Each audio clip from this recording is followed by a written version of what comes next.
হাজার হাজার মেয়ের জীবন মায়েরা নষ্ট করে দিয়েছে। আমার মেয়ে জাহান্নামে যায়, যাক, সমস্যা নাই, দুনিয়াতে সে যেন ভালো থাকে। এটা কেন বললাম?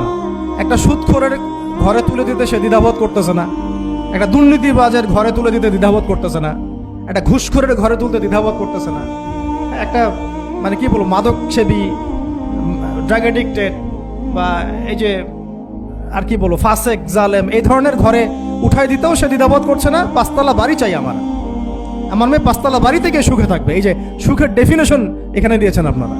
এই জন্য কত হাজার হাজার মেয়ের জীবন নষ্ট করে দিয়েছেন আপনারা।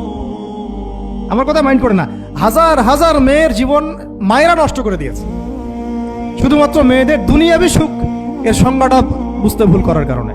এর নাম যদি সুখী হইতো তাহলে অমুসলিমরা সুখী না কেন? পশ্চিমারা সুখী না কেন? ওরা আত্মহত্যা করে কেন?